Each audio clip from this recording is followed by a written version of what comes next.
Waalaikumsalam warahmatullahi wabarakatuh. Bagaimana kabarnya ini Pak?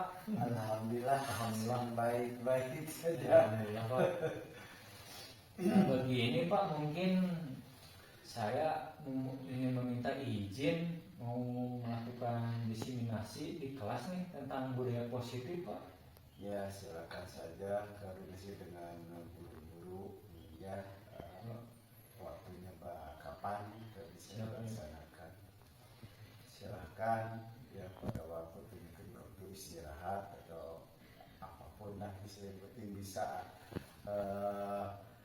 kegiatan KBM tidak terganggu gitu. Jadi itu program Pak Ari bisa terlaksana. Silakan. Siap. Terima kasih mungkin Pak atas izinnya. Ya. Mungkin nanti saya akan berkoordinasi dengan rekan guru-guru kapan waktunya yang tepat Pak untuk melakukan diseminasi budaya positif ini. Ya, terima kasih mungkin Pak. Atur nuhun pisan. Assalamualaikum warahmatullahi wabarakatuh Pak. Waalaikumsalam warahmatullahi. Ya, dimulai saja. Bismillahirrahmanirrahim. Assalamualaikum warahmatullahi wabarakatuh.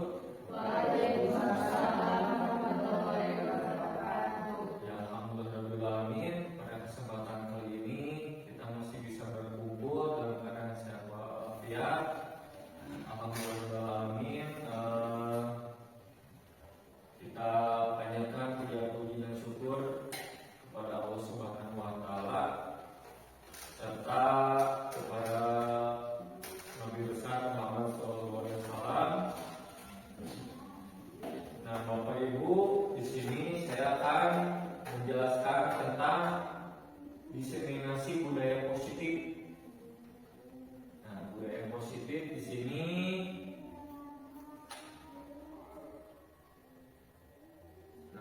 yang pertama itu rancangan perubahan paradigma belajar, Bapak Ibu.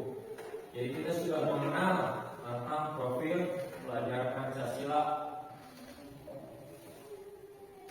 Nah, sebelum ke perubahan paradigma belajar ini, saya akan coba menjelaskan tentang membangun keyakinan kelas di sekolah. Nah, rencana tindakannya di sini latar belakangnya yaitu tujuan pendidikan menurut Ki Hajar Dewantara adalah menuntun segala peran yang ada pada anak agar mereka dapat mencapai kebahagiaan setinggi-tingginya.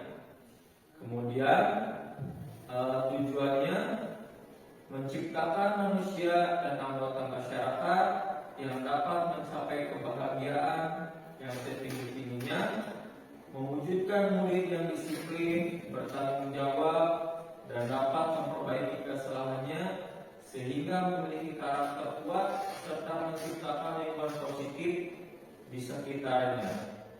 Yang selanjutnya yaitu menumbuh kembangkan nilai-nilai kebijakan yang terdapat dalam profil pelajar Pancasila melalui keyakinan kelas yang telah disepakati oleh warga kelas.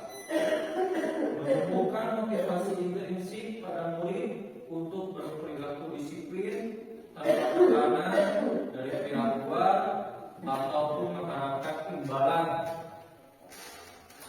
Nah, tolak ukurnya di sini sebagai budaya positif, yang pertama itu murid dapat mengemukakan ide dan pendapat secara kritis. Kemudian murid dapat menjalankan keyakinan kelasnya. Murid dapat menyadari kesalahannya masing-masing. Kemudian murid dapat mewujudkan lingkungan belajar yang positif.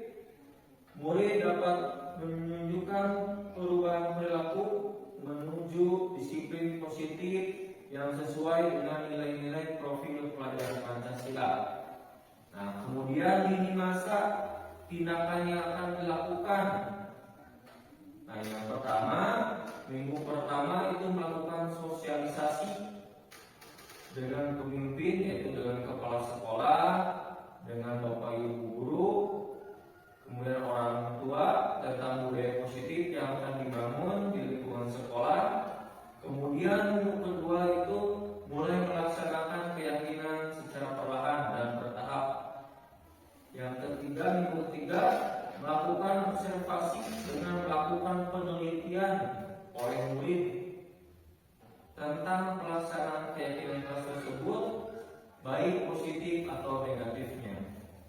Selanjutnya, minggu keempat, melakukan refleksi terhadap kegiatan pimpinan kelas, hambatan dan tantangan yang dihadapi, melakukan perbaikan serta menentukan tindak lanjut terhadap pelaksanaan pimpinan kelas.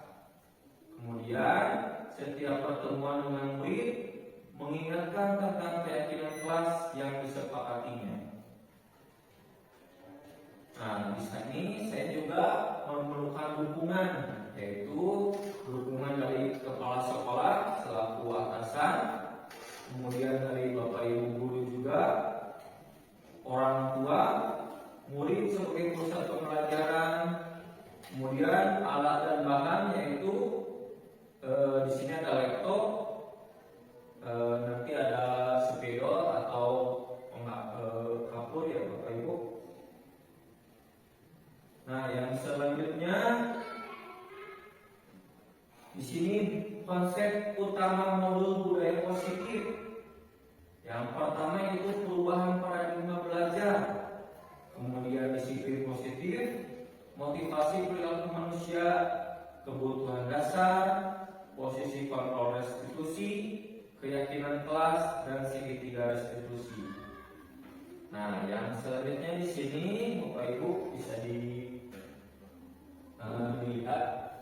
perubahan paradigma belajar. Nah, yang pertama yaitu profil pelajar Pancasila ini menurut Ki Hajar Dewantara. Nah, dirancang berdasarkan prinsip pembelajaran yang diferensiasi sehingga setiap murid belajar sesuai dengan kebutuhannya dari tahap perkembangannya untuk mewujudkan profil pelajar Pancasila. Ini menurut Tomlinson. Nah, pembelajaran berdiferensiasi adalah usaha untuk menyesuaikan proses pembelajaran di kelas untuk memenuhi kebutuhan belajar setiap individunya. Nah, dari profil pelajar Pancasila ini yaitu yang pertama, beriman, bertakwa kepada Tuhan Yang Maha Esa dan berakhlak mulia. Nah, pelajar yang berakhlak dalam hubungannya dengan Tuhan Yang Maha Esa yaitu memahami ajaran agama dan menerapkan dalam kehidupannya sehari-hari. Yang kedua, berkebinekaan global. Pelajar yang mempertahankan budaya luhur, lokalitas, dan identitasnya, dan tetap berpikiran terbuka dalam berintegrasi terhadap budaya lain. Kemudian mandiri, pelajar yang bertanggung jawab atas proses dan hasil belajarnya. Kemudian bernalar kritis, pelajar yang bernalar kritis mampu secara objektif memproses informasi baik kualitatif maupun kuantitatif. Kemudian bergotong royong, pelajar yang memiliki kemampuan untuk melakukan kegiatan bersama-sama dengan sukarela. Selanjutnya itu kreatif. Pelajar yang kreatif mampu memodifikasi dan menghasilkan sesuatu yang orisinil, bermakna, bermanfaat, dan berdampak terhadap lingkungannya. Nah, di sini ada yang selanjutnya itu disiplin positif, Bapak Ibu ya. Nah, disiplin positif ini dalam budaya kita maknanya adalah menjadi sesuatu yang dilakukan pada orang lain untuk mendapatkan kepatuhan. Nah, kita juga cenderung menghubungkannya dengan kata yang tidak nyaman di sini. Nah, kemudian sebagai guru, tujuan kita adalah memunculkan disiplin pada murid itu yang muncul lewat motivasi, baik motivasi intrinsik maupun ekstrinsik yang dari luarnya, tanpa paksaan dari kita. Kemudian disiplin positif adalah cara untuk menumbuhkan kesadaran serta memberdayakan penerapan disiplin murid untuk melakukan sesuatu tanpa paksaan atau ancaman dan hukuman.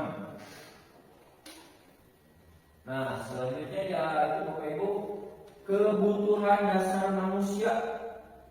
Nah, ada yang sudah tahu Bapak Ibu kebutuhan dasar manusia? Kebutuhan yang tidak bisa dibertahan.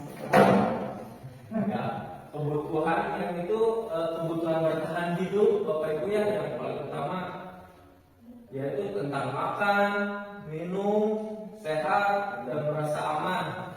Itu merupakan contoh dari kebutuhan bertahan hidup.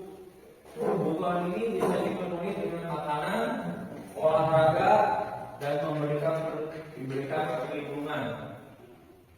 Yang selanjutnya yaitu kesenangan. Kebutuhan dasar manusia juga ada kesenangan. Nah, kebutuhan untuk merasa senang, Bapak Ibu ya. Nah, kebutuhan akan rasa sayang, gembira, terus humor, tertawa, dapat dipenuhi dengan gurauan, terus tantangan dan pembelajaran bermakna, bermain sambil belajar. Itu bisa diterapkan kepada murid-murid kita. Nah, selanjutnya kasih sayang dan rasa diterima. Nah, kebutuhan untuk diterima, kebutuhan ini berkaitan dengan aspek sosial dan psikologis. Contohnya kebutuhan adalah rasa diterima, dicintai, berbagi, bekerjasama, baik itu antara rekan guru dan murid maupun di sekolah maupun di rumah, Bapak Ibu ya. Kemudian kekuasaan dan penguasaan.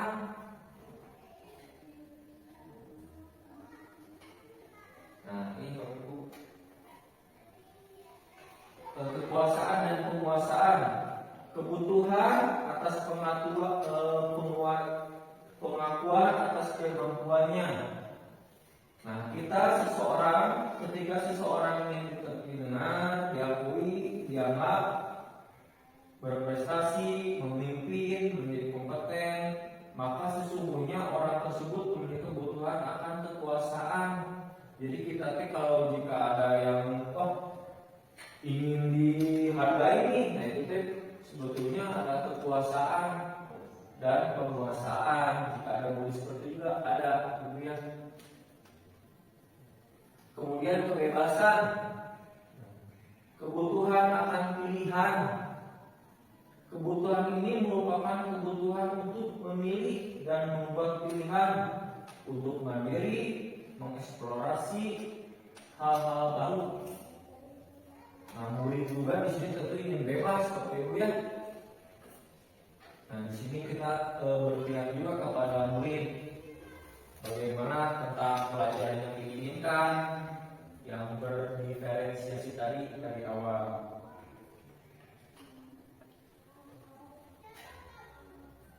Nah, selanjutnya kebutuhan dasar manusia. Ketika kita menemukan perilaku anak yang tidak sesuai aturan, ada baiknya kita mencari tahu kebutuhan dasar apa yang dia butuhkan. Nah, misal ketika ada anak yang sering mengejek temannya, kita bisa tanyakan mengapa ia melakukan hal tersebut. Jika siswa menjawab senang saja Bu, nah berarti lantas kita tahu dia sedang memberi kebutuhan akan kesenangannya. Setelah tahu kebutuhan dasar yang anak-anak penuhi, kita bisa membimbing mereka memperbaiki perilakunya, yaitu dengan melakukan restitusi, Bapak Ibu.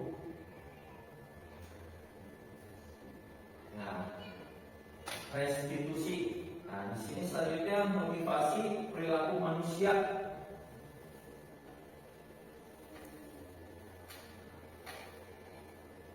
Motivasi perilaku manusia. Motivasi merupakan dorongan yang terjadi pada seseorang secara sadar atau tidak sadar untuk melakukan suatu kejadian tertentu. Nah, motivasi ini bisa bersifat internal maupun bersifat eksternal. Nah, contohnya yang pertama, Bapak Ibu, motivasi untuk menghindari ketidaknyamanan, atau hukuman. Nah, di sini murid melakukan disiplin diri karena ia takut karena hukuman. Ini merupakan ya karena ketakutan dari hukuman yang kita berikan. Nah, yang kedua, motivasi untuk mendapatkan imbalan atau penghargaan dari orang lain. Nah, murid melakukan disiplin diri karena dia ingin mendapat imbalan, dan ini merupakan motivasi intrinsik. Contohnya, ketika ada kakak-kakak mahasiswa nih Bapak Ibu, nah ketika murid kita tampil berani, itu kan suka dikasih imbalan. Nah, ternyata itu adalah motivasi yang kurang baik juga Bapak Ibu ya. Jadi nanti murid kita kalau melakukan sesuatu kita selalu ingin imbalan. Nah, karena itu juga kurang baik ternyata. Kemudian yang ketiga, menghargai nilai-nilai kebijakan diri sendiri. Murid melakukan disiplin diri karena sadar akan nilai kebajikan dirinya. Nah, muncul dari motivasi sendiri atau intrinsik sehingga berdampak jangka panjang dan tidak terpengaruh dengan adanya hukuman atau hadiah. Nah, murid alangkah baiknya mendapatkan motivasi dari dirinya sendiri. Ibu ya. Bagaimana jika motivasi prinsip itu muncul? Bapak Ibu ada yang mengetahuinya? Tidak. Motivasi ini itu baik juga, datang dari kita juga positif, ya. Pasti murid akan langsung berubah pola pikirnya, kelakuannya dan lain sebagainya Bapak Ibu ya. Nah, yang selanjutnya itu posisi kontrol, restitusi yang tadi.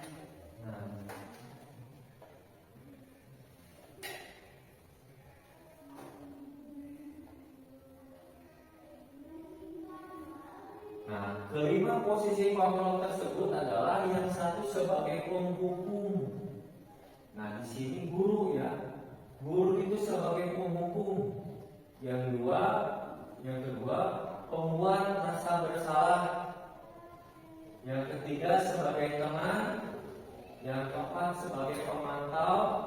Dan yang terakhir itu sebagai manajer. Nah, siapa tahu Bapak Ibu ada yang sudah mengenalnya. Dari posisi kontrol restitusi ini, posisi yang terbaik yang mana?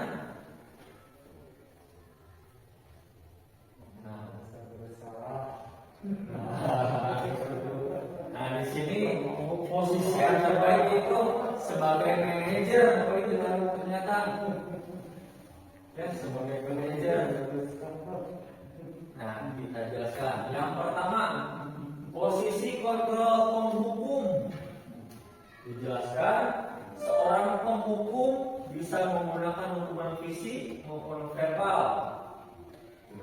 Orang-orang yang menjalankan posisi penghukum senantiasa mengatakan bahwa sekolah memerlukan sistem atau alat yang dapat lebih menekankan kepada murid-murid lebih dalam lagi.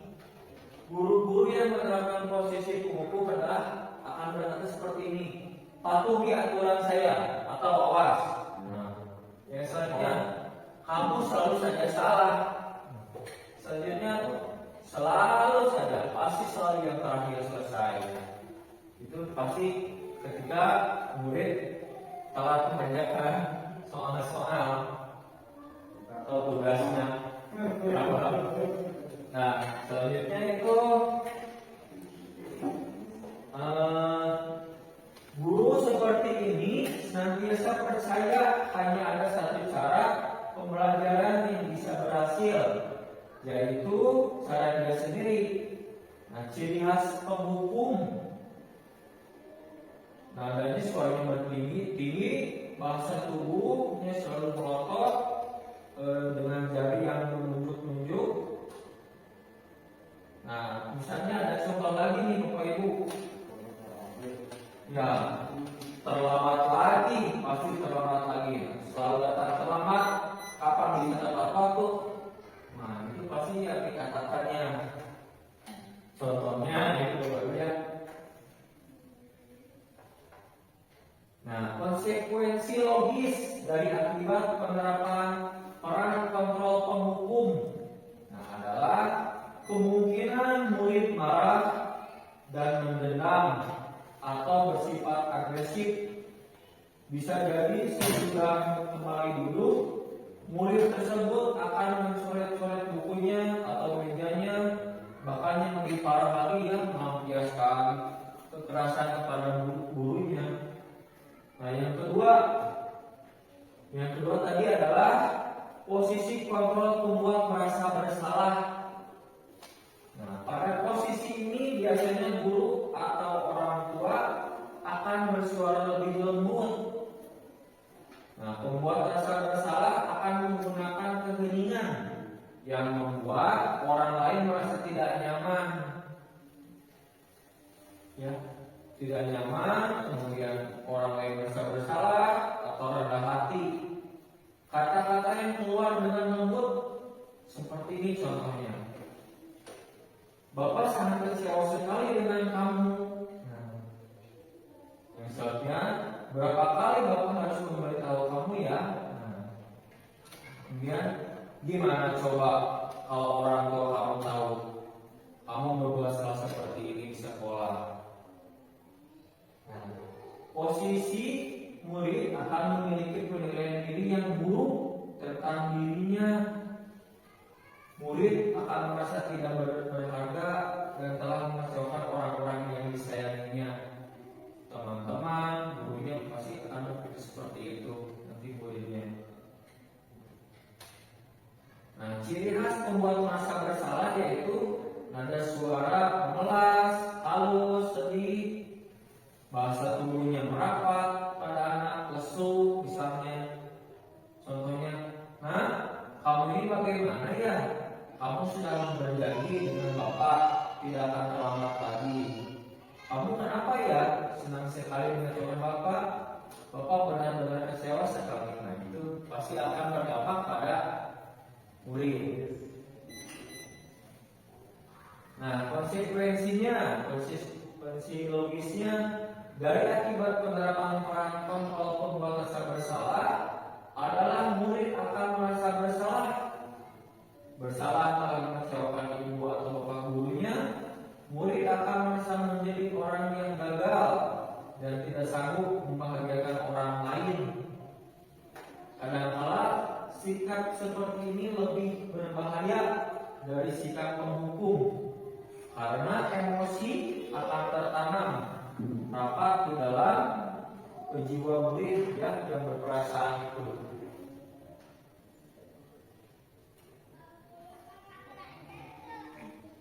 Nah, yang ketiga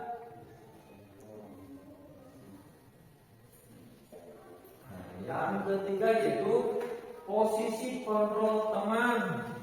Yaitu, guru pada posisi ini tidak akan menyakiti murid, namun akan tetap berupaya mengontrol murid melalui pendekatan persuasif. Posisi teman pada guru bisa berdampak negatif atau berdampak positif. Nah, yang berdampak positifnya di sini berupa hubungan baik yang terjadi antara guru dan murid. Guru di posisi teman menggunakan hubungan baik dan humor untuk mempengaruhi seseorang. Mereka akan berkata seperti ini, contoh perkataan yang berikut. Ayo bantulah demi Bapak ya. Nah, itu lebih ke teman ya, friendly lah. Ayo ingat tidak bantuan Bapak selama ini. Nah, jadi memutar kembali posisi murid sudah dikasih bantuan. Kemudian ya sudah, kalau ini tidak apa-apa, nanti Bapak bantu bereskan. Nah, kemudian berdampak negatif dari posisi kontrol teman adalah bila suatu saat guru tersebut tidak membantu, maka murid akan kecewa dan berkata, saya pikir Bapak adalah teman saya. Kemudian murid akan merasa dikecewakan dan tidak mau lagi berusaha. Hal ini yang mungkin timbul adalah murid hanya akan bertindak untuk guru tertentu dan tidak untuk guru lainnya. Murid akan tergantung pada guru tersebut. Ciri khas posisi kontrol teman adalah nada suaranya yaitu ramah, akrab, dan bercanda. Bahasa tubuhnya yaitu merapat pada murid, mata dan senyum jenaka misalnya. Nah, ayolah bagaimana sih kamu? Kemarin kamu sudah janji ke bapak kan? Kenapa terlambat lagi? Nah, si murid kan sambil tertawa ringan seperti itu ya.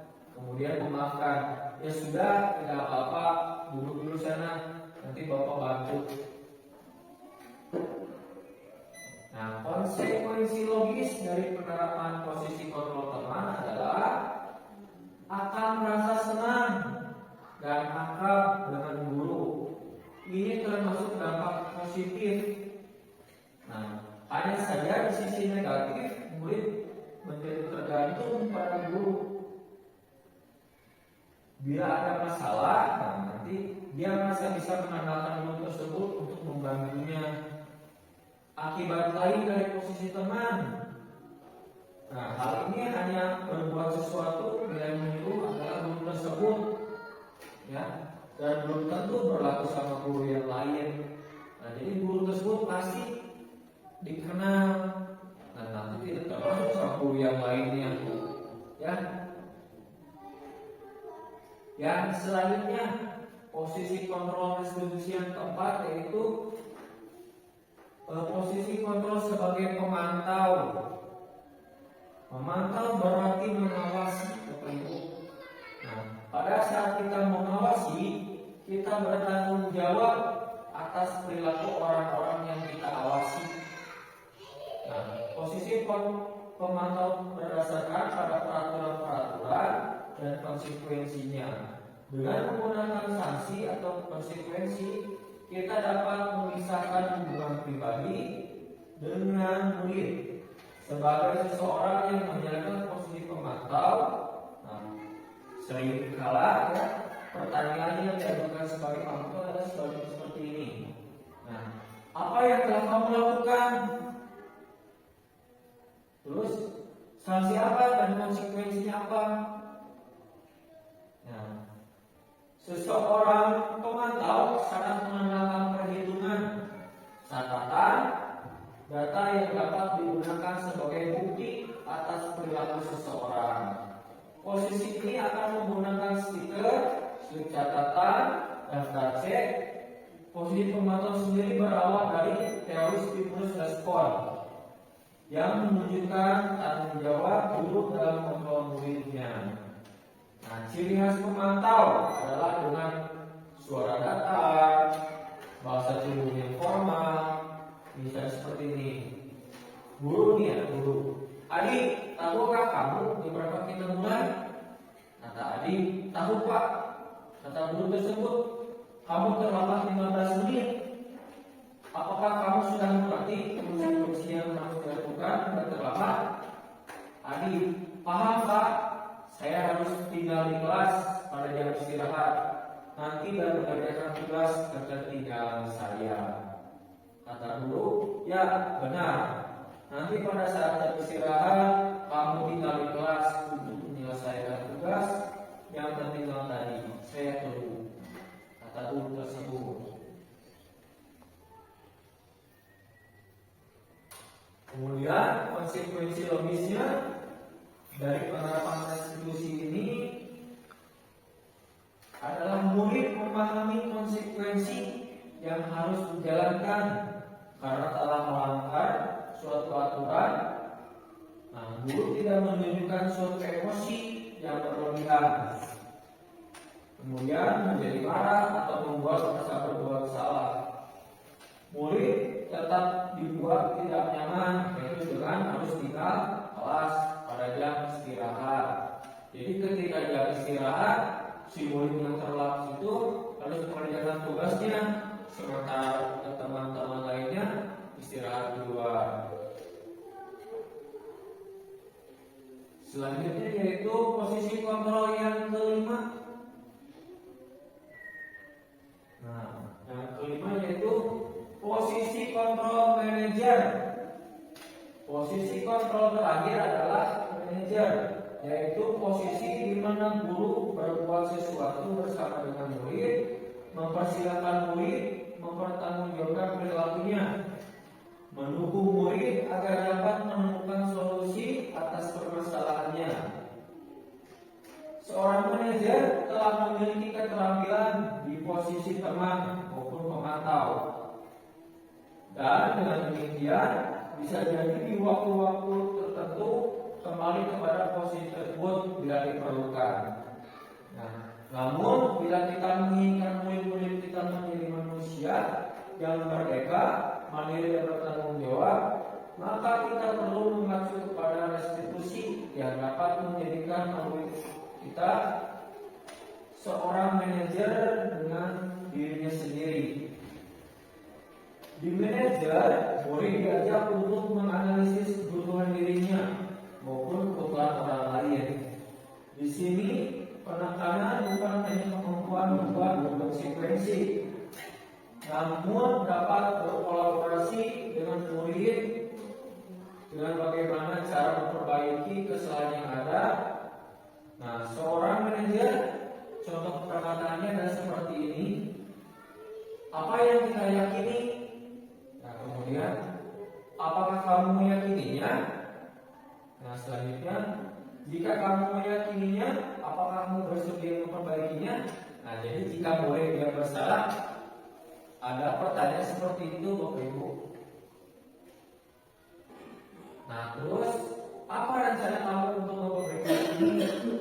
Nah, jadi tidak langsung kamu masalah, gitu, seperti itu, tapi diajak dulu berbicara dengan baiknya, dengan baik positif. Nah, tugas seorang manajer bukan untuk mengatur perilaku seseorang, tapi membimbing murid untuk dapat mengatur dirinya. Seorang manajer bukanlah memisahkan murid dari kelompoknya, tapi mengembalikan murid tersebut ke kelompoknya dengan lebih baik dan lebih kuat lagi. Nah, bisa jadi dalam praktik penerapan disiplin sehari-hari kita akan kembali ke posisi teman atau pemantau, karena murid yang kita ini belum siap diajak berdiskusi atau diundang melakukan restitusi.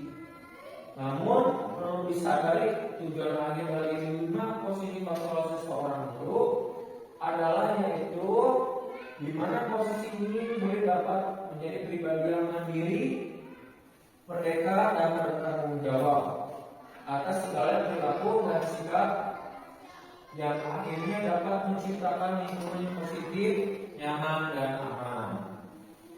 Nah, ciri khas posisi kontrol manajer adalah ada suara halus, bahasa tubuh tidak kaku, mendekat kepada muridnya. Nah, misalnya ada contoh kasus seperti ini, guru. Nah, apakah kamu mengetahui jam berapa sekolah dimulai? Nah, kata murid tersebut, tahu Pak, jam 7.00. Nah, guru, ya, jadi kamu terlambat ya. Kira-kira bagaimana kamu memperbaiki masalah ini? Nah, murid, saya bisa menanyakan teman saya Pak untuk mengejar tugas yang tertinggal. Kemudian kata guru, baik, itu bisa dilakukan. Apakah besok akan ada masalah untuk kamu agar bisa hadir tepat waktu lagi ke sekolah? Nah, kata adik, tidak Pak, saya bisa hadir tepat waktu. Kemudian guru, baik, saya menghargai usahamu untuk memperbaiki kesalahannya. Nah, itu adalah contoh kasus dari keterlambatan masuk kelas, Bapak Ibu ya. Yang selanjutnya itu keyakinan kelas. Nah, keyakinan kelas. Keyakinan kelas adalah sesuatu yang diyakini bersama, yang berasal dari pernyataan pikiran untuk menjadi nilai-nilai kebaikan untuk diturunkan di kelas-kelas. Yang kedua, Keyakinan kelas ini dibentuk berdasarkan keinginan adanya disiplin positif yang nantinya digunakan untuk membangun budaya positif di sekolah. Semangat membangun keyakinan kelas ini seiring dengan tujuan akhir, yaitu pendidikan yang berorientasi pada profil pelajar Pancasila. Nah, yang pertama nih Bapak Ibu, sesuai dengan filosofis pemikiran Ki Hajar Dewantara terhadap pendidikan, yakni seorang guru harus senantiasa ingaso suntulodo, di depan memberikan teladan, ingadio bangun kaso, di tengah membangkitkan semangat. Nah, yang sering kita dengar adalah tut puri handayani, yaitu di belakang memberikan dorongan. Nah, sebagai guru hendaklah senantiasa bisa menuntun siswanya menemukan jalan dalam belajar untuk mencapai tujuan hidup bahagianya di masa depan. Pembiasaan positif yang merupakan perwujudan dari budaya positif adalah salah satu cara guru untuk menuntun siswanya mencapai karakter profil pelajar Pancasila. Kotak yang selanjutnya, keyakinan kelas diterapkan sebagai salah satu cara dalam membangun budaya positif. Keyakinan kelas harus berpihak pada murid dan dirumuskan bersama murid untuk membangun kemandirian murid-murid. Nah, guru hanya bisa sebagai fasilitator dalam hal ini. Keyakinan kelas dibuat secara universal yang mencakup berbagai aspek kesepakatan atau aturan yang sudah berlaku di dalam kelas tersebut.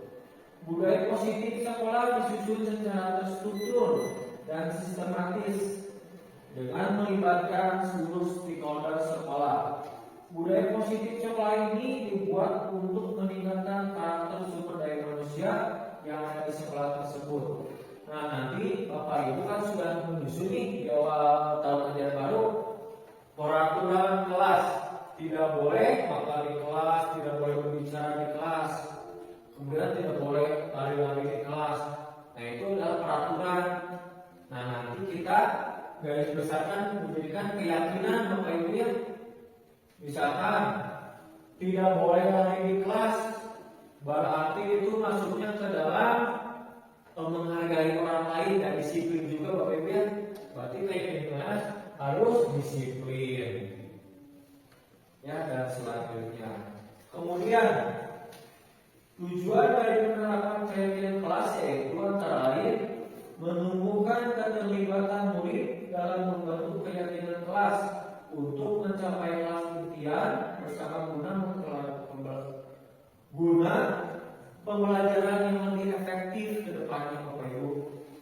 Kemudian mewujudkan merdeka belajar yang berpihak kepada murid. Selanjutnya menciptakan komunikasi segala arah guru dan murid. Selanjutnya membiasakan budaya dan disiplin positif di kelas. Nah, adapun hasil atau dampak dari penerapan aksi nyata kelas ini adalah antara lain terciptanya komunikasi harmonis antara guru dan siswa. Hal ini menjadi pengalaman baru bagi para siswa untuk mengemukakan pendapat tentang kelas impian yang mereka harapkan. Kemudian terlihat dan terasa motivasi belajar siswa meningkat setelah mereka diajak berdiskusi terkait hal-hal positif untuk membangun budaya dan disiplin positif di kelas dan di luar kelas. Pembelajaran yang berpihak pada murid tercipta dengan keyakinan kelas yang telah disepakati bersama agar murid-murid sadar dan terstruktur. Kemudian siswa mengenal bahwa konsekuensi bukan hukuman, namun akibat dari tindakan yang tidak tepat yang dilanggar. Ya. Keyakinan kelas bersama dan guru mengajak siswa untuk mencari solusi bersama, mengamalkan kepada nilai-nilai yang mereka yakini dan sepakati bersama. Nah, segitiga restitusi merupakan proses untuk menciptakan kondisi bagi murid untuk memperbaiki kesalahan mereka, sehingga mereka bisa kembali pada kelompok mereka dengan karakter yang lebih kuat. Adapun langkah-langkah dalam penerapan segitiga restitusi adalah yang pertama, menstabilkan identitas. Yang kedua, validasi tindakan yang salah.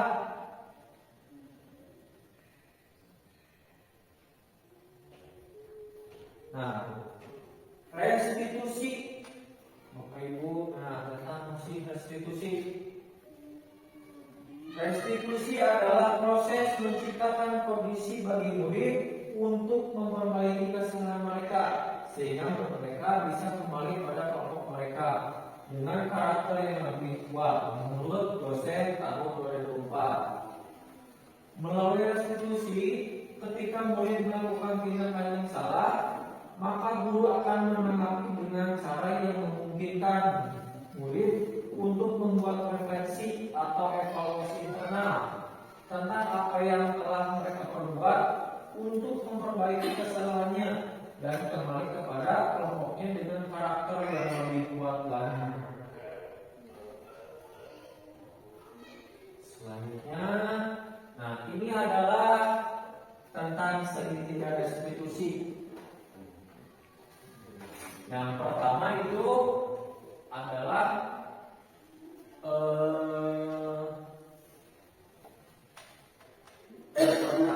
menstabilkan identitas, Bapak Ibu.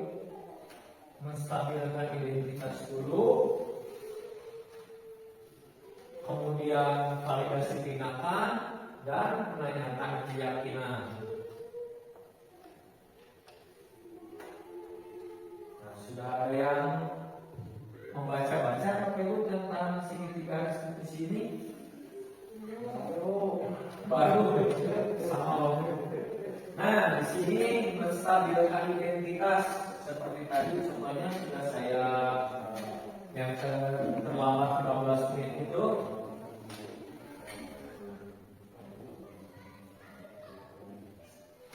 Nah, validasi tindakan yang salah contohnya seperti ini Bapak Ibu. Kamu tentu punya alasan mengapa melakukan seperti kegiatan seperti itu. Kalau tadi yang terlambat, pasti ditanya dulu kenapa terlambatnya. Kemudian, adakah cara yang lebih efektif? Nah, nanti ditanyakan juga kepada siswa. Jadi siswa tidak langsung dihukum, Ibu. Kemudian menanyakan keyakinan. Karena tadi keyakinan kelasnya sudah dibuat, dibentuk dari peraturan kelasnya, tidak boleh terlambat dan lain sebagainya. Kita tanyakan, menanyakan seperti ini. Keyakinan kelas apa yang telah kita sepakati? Nah, itu contoh pertanyaannya. Kemudian, kamu ingin menjadi orang yang seperti apa? Nah, itu contoh dari menanyakan keyakinan.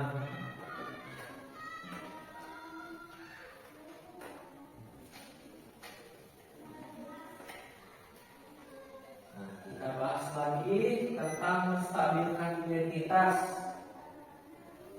Bagian dasar dari segitiga restitusi ini adalah bertujuan untuk mengubah identitas anak dari orang yang gagal karena melakukan kesalahan menjadi orang yang sukses. Kita menginginkan siswa yang reflektif, maka kita harus meyakinkan murid dengan cara mengatakan kalimat-kalimat yang seperti ini. Berbuat salah itu tidak apa-apa. Tidak ada manusia yang sempurna. Bapak Ibu juga tidak tertarik mencari siapa yang salah. Tapi Bapak Ibu ingin mencari solusi dari permasalahan ini, yaitu kata-kata dari menstabilkan identitas. Lebih bijak lagi itu ya. Selanjutnya, validasi tindakan yang salah. Setiap tindakan yang boleh dilakukan pasti mempunyai tujuan dan untuk memenuhi kebutuhan dasarnya. Dengan memenuhi kebutuhan dasar yang ingin dipenuhi murid, maka kita akan menemukan cara-cara efektif untuk memenuhi kebutuhan dasar tersebut. Sebagai contoh, ketika ada murid yang bolos, hanya karena ingin melihat tontonan, berarti anak yang butuh namanya kesenangan dan kebebasan. Oleh karena itu, guru harus mampu memvalidasi tindakan yang salah dengan beberapa contoh seperti di bawah ini. Kamu pasti punya alasan, kenapa kamu melakukan seperti itu ketika ada anak yang mau bolos. Kemudian, adakah cara yang lebih efektif untuk mendapatkan apa yang kamu butuhkan tersebut? Kemudian, kamu boleh mempertahankan sikap itu, tapi harus menambahkan sikap yang baru. Selanjutnya, restitusi tidak menyenangkan guru bicara ke murid bahwa melanggar aturan adalah sikap yang baik. Tapi dalam restitusi, guru harus memahami alasannya dan paham bahwa setiap orang pasti akan melakukan yang terbaik di waktu tertentu. Pelanggaran terhadap aturan seringkali memenuhi kebutuhan anak akan penguasaan, walaupun sering bertabrakan dengan kebutuhan lainnya.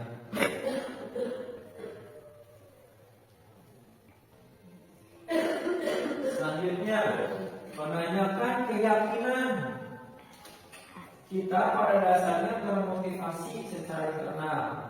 Ketika identitas sukses telah tercapai tahap 1 tadi, dan tinggal laku yang salah telah divalidasi tahap 2, maka anak akan siap untuk dihubungkan dengan nilai-nilai yang dipercayai dan berpindah menjadi orang yang diinginkan.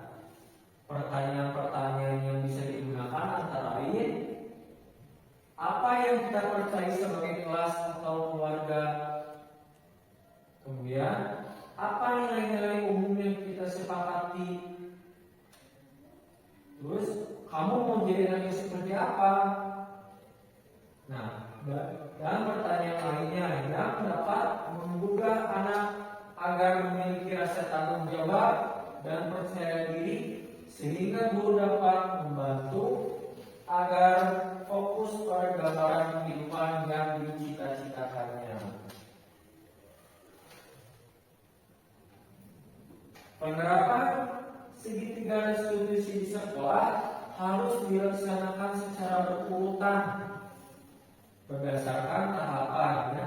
Jangan dibolak-balik, sebab kondisi murid ketika melakukan kesalahan akan berbeda, ya.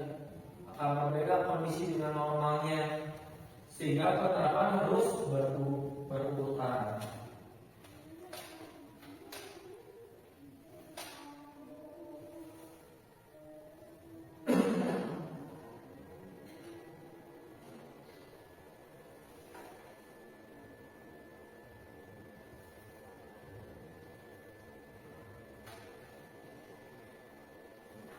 Nah, yang selanjutnya Bapak Ibu, di sini saya sudah menerapkan budaya positif. Mungkin mohon maaf tidak terlihat.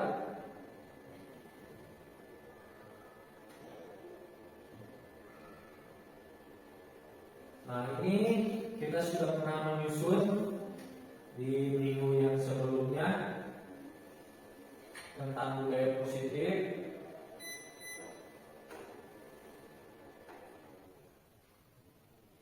Dan juga dokumen-dokumennya ini sudah ada. Di sini kita coba praktek dengan keyakinan kelas, ya. Menyusun keyakinan kelas.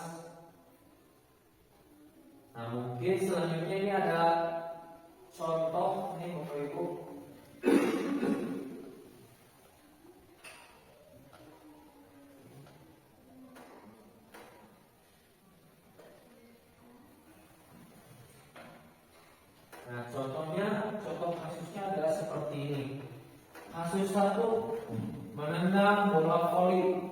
Nah, guru sebagai manajer, jadi saya sebagai manajer di sini. Di sini Kamal adalah murid yang rajin dan pandai. Ia selalu melakukan tugas tepat waktu dengan hasil yang sangat baik. Namun dalam pelajaran PJOK, ia menendang bola voli dengan sengaja.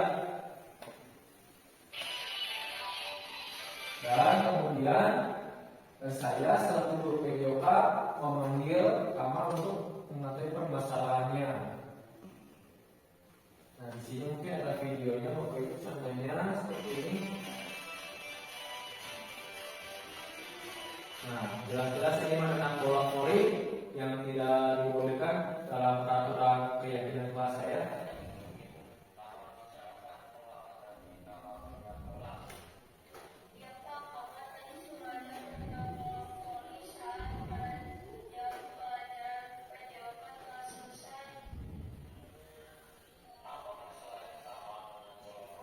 Stabil dengan identitas dulu, Bapak Ibu.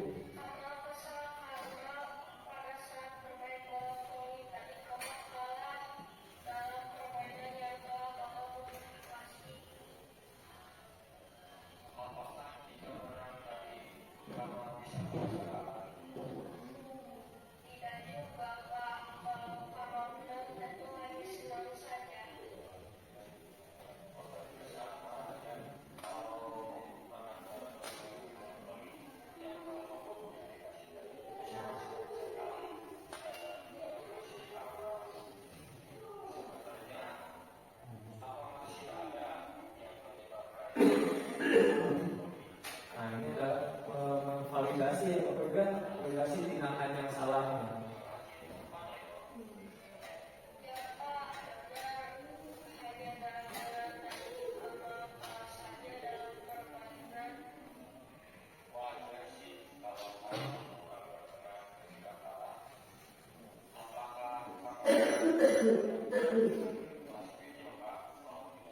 Nah, ini yang terakhir menanyakan keyakinan.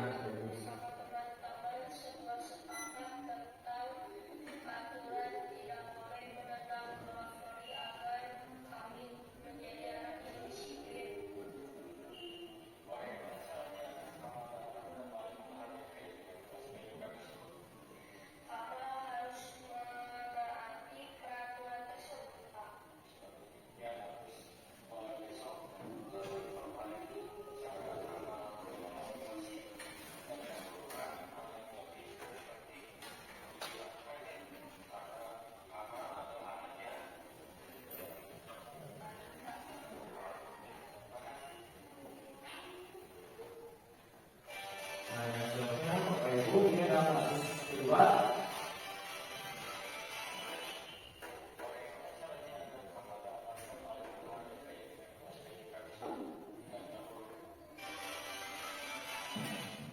Nah, yang di sini adalah kasus dua, tidak mengembalikan bola plastik ke tempatnya. Guru masih tetap sebagai manajer. Di sini contohnya adalah Radit, seorang murid yang lupa mengembalikan bola plastik ke tempatnya.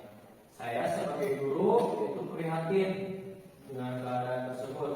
Seringkali Radit lupa untuk mengembalikan bola plastik ke tempatnya. Nah, ini adalah contohnya seperti itu.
jadi Bapak Ibu seperti itu adalah contoh restitusi tadi ya. Jadi harus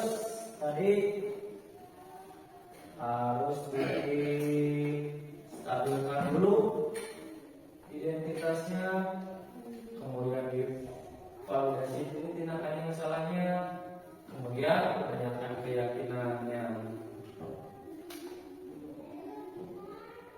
Nah, sekarang ingin mencoba nih Bapak Ibu juga menjelaskan tentang bagian praksa perubahan ya. Di sini yaitu mewujudkan kegiatan sekolah yang dapat meningkatkan religius dan berbudaya luhur pada murid. Di sini saya menggunakan kanvas, yaitu kanvasnya saya juga baru mengenalnya. Di sini ada kanvas bagja. Nah, di sini ada B, buat pertanyaan utama. Yang B-nya, kemudian A, ambil pelajaran. Kemudian G, gali mimpi. Kemudian C, jabarkan rencana. Kemudian A, atur eksekusinya Bapak Ibu. Nah, kita coba bacakan Bapak Ibu ya. Nah, yang pertanyaan dari B, buat pertanyaan utama yaitu apa yang dapat saya lakukan demi terwujudnya kegiatan di sekolah supaya tumbuh jiwa yang religius dan berbudaya luhur pada murid. Nah, tindakannya atau pendidikannya menggerakkan warga sekolah untuk bersama menumbuhkan jiwa religius dan berbudaya di sekolah. Kemudian pertanyaan kedua, fasilitas apa yang diperlukan untuk menunjang terwujudnya kegiatan di sekolah supaya tumbuh jiwa yang religius dan budaya luhur pada murid? Tindakannya mencari bahan mengenai kegiatan-kegiatan yang dapat menumbuhkan jiwa religius dan berbudaya pada murid. Kemudian A, ambil pelajaran.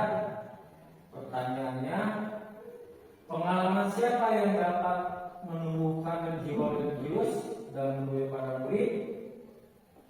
Tindakannya yaitu mencari tahu pengalaman yang mudah dilaksanakan di sekolah berkenaan dengan kegiatan religius dan berbudaya. Kemudian pertanyaan kedua, kegiatan apa yang menunjuk murid dapat meningkatkan jiwa tersebut? Yaitu melaksanakan praktik baik di sekolah, contohnya berbaring di samping kelas, memeriksa buku, kemudian berdoa sebelum dan sesudah belajar, sholat duha, kebiasaan, kemudian membaca surat pendek, kemis Sunda, terus mencoba menulis aksara Sunda. Nah, pertanyaan yang berikutnya yang ketiga, keterampilan apa yang sudah saya miliki untuk membiayai kegiatan sekolah tersebut? Nah, keterampilan yang saya miliki menjadi pemimpin dalam kegiatan belajar mengajar, ya Bapak Ibu ya. Contohnya dengan memimpin doa, memimpin iman sholat, membaca bersama surat pendek, menggunakan pakaian faksih, kemudian menyanyikan lagu pupuk Sunda. Nah, dari mimpi, pertanyaannya, apa kebiasaan-kebiasaan baru yang saya bayangkan terjadi jika kegiatan di sekolah yang dapat meningkatkan jiwa religius tersebut? Nah, dasar tindakannya membuat narasi sikap saya dan merespon kesalahan murid, contohnya menghalang emosi dan tidak mudah menghakimi, lebih toleransi. Kemudian kedua, membuat pengenalan sikap yang lebih merespon murid atas kesalahan yang mereka lalui yang membuat wawancara. Kemudian memberikan contoh sikap keteladanan secara konsisten. Kemudian J, jabarkan rencana. Pertanyaannya, yang pertama, apa kegiatan yang dapat dilakukan dalam kegiatan sekolah untuk meningkatkan jiwa religius dan berbudaya pada murid. Yang pertama, daftar tindakannya berdialog dengan murid yang mengandung unsur profil pelajar Pancasila, yaitu kesadaran dalam ibadah, apa yang mereka lakukan, bagaimana cara melestarikan budaya negara setempat. Kemudian pertanyaan kedua, apa saja langkah yang dapat dilakukan untuk menguatkan jiwa religius dan berbudaya dalam kegiatan sekolah? Nah, langkahnya yang dapat dilakukan yaitu membuat jurnal sikap mengenai penilaian selama kegiatan berlangsung. Kemudian membuat kuesioner, mengaktifkan kembali kegiatan ekstrakurikuler, berkolaborasi dengan komunitas praktisi di berbagai bidang. Kemudian A, atur eksekusi. Pertanyaannya, siapa yang bisa mengarahkan dan memonitoring saya dalam menerapkan kegiatan tersebut? Di sini daftar tindakannya itu kepala sekolah membuat tim khusus untuk merumuskan kegiatan sekolah yang dapat meningkatkan jiwa religius. Kemudian mengajak seluruh aset sekolah, mengajak mereka sejawat untuk bertukar peran dalam mengajar di kelas. Kemudian kepala sekolah dan pengawas melakukan supervisi. Pertanyaan yang kedua, kapan kegiatan ini yang dapat meningkatkan jiwa religius dan berbudaya dalam mulai akhir? Nah, di sini saya akan coba kegiatannya akan dilakukan mulai dari tahun ajaran baru dan mulai setiap dilakukan 15 menit Bapak Ibu ya sebelum masuk kelas. Nah, mungkin sekian Bapak Ibu diseminasi budaya positif yang saya sampaikan. Semoga Bapak Ibu berkenan menerimanya dan bisa nanti membaca-baca ataupun bertanya langsung. Demikian dari saya. Bila itu wassalamualaikum warahmatullahi wabarakatuh. Atur nuhun Bapak Ibu. Atur nuhun Bapak Ibu.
Assalamualaikum. Ya, bagaimana Anda kabarnya hari ini? Baik. Ya, alhamdulillah ya. Dalam pelajaran kejiwaan ini kita akan teori dulu ya. Setelah teori, kemudian praktek ya. Sebelum dimulai, ada yang mau memimpin doa? Oke, Riki, silakan pimpin dulu doa.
Waalaikumsalam warahmatullahi taala wabarakatuh.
Waalaikumsalam warahmatullahi wabarakatuh. Mangga silakan pulang.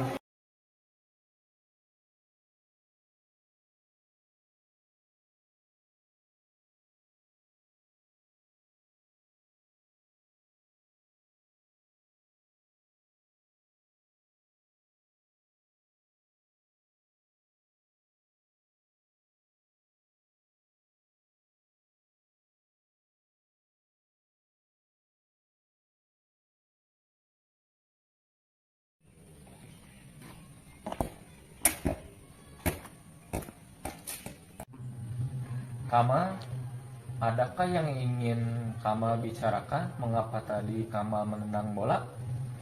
Ya Pak, Kamal tadi sengaja menendang bola voli saat pada jam pelajaran PJOK telah selesai. Apa masalahnya Kamal menendang bola voli tadi dengan sengaja? Kamal kesal karena pada saat bermain bola voli tadi Kamal kalah dalam permainan yang telah Bapak modifikasi. Apakah jika menang tadi Kamal bisa merasa bangga gitu?